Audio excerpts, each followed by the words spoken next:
বন্ধুরে আমার, তাহলে আল্লাহ রাব্বুল আলামিন বলছেন যে তুমি আগে নিজে বাঁচো, তারপরে তোমার আহলিয়াতদেরকে বাঁচাও। যদি আমি নিজে ভালো কাজ করে আর আমার পরিবারে যদি ভালো কাজ না করে, তাহলে কোশ্চেন কালেও আমি ভালো হতে পারবো না, আমি জান্নাতে যেতে পারবো না। কিয়ামতের ময়দানে আমি আল্লাহর কাছে ধরা খেয়ে যাব।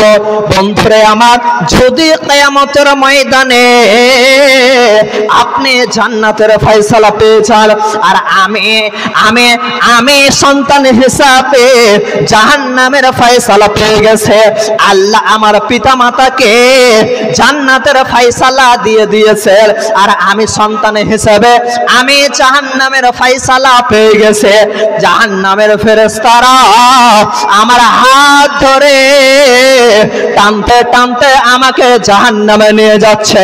আমি ফেরেশতাদেরকে বলবো, দাঁড়াও দাঁড়াও দাঁড়াও, আজ কিয়ামতের ময়দানে কেন আমি জাহান্নামে যাব? তখন ফেরেশতারা বলবে, রব্বুল আলামিন তোমার অমক বান্দা জাহান্নামে যেতে চায় না।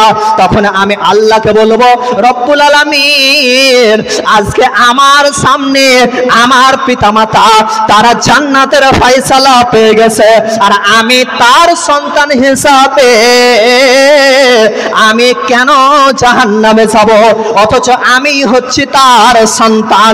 বন্ধুরে আমার, তখন আল্লাহ রাব্বুল আলামিন তিনি বলবেন যে তুমি পৃথিবীর বুকে পাপ করেছিলে, তুমি পৃথিবীর বুকে অন্যায় করেছিলে, মেয়ের পেছনে ঘুরে বেরিয়েছিলে, পৃথিবীর বুকে জলসার দিনে তুমি মেলাতে ঘুরে বেরিয়েছিলে, যার কারণে আজকে জাহান্নামে চলে যাও।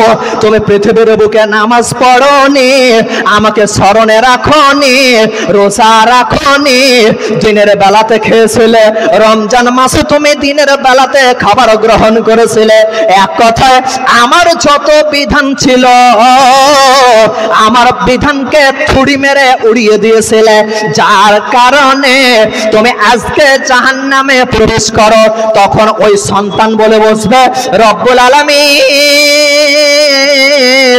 আমি মায়ের পেট থেকে পৃথিবীতে এসেছিলাম, আমি তো একজন প্রকৃত জ্ঞানী রূপে পৃথিবীর বুকে ভূমিষ্ঠ হয়নি, মায়ের পেট থেকে এসেছিলাম। ছোট থেকে আমাকে মা এবং বাপ তারা হাতে গড়ে মানুষ তৈরি করেছিল, আমাকে বড় করেছিল। আমি হুট করে বর্গির মতো ছাগলের মতো আমি জন্ম নেওয়ার পরে হাঁটতে পারিনি।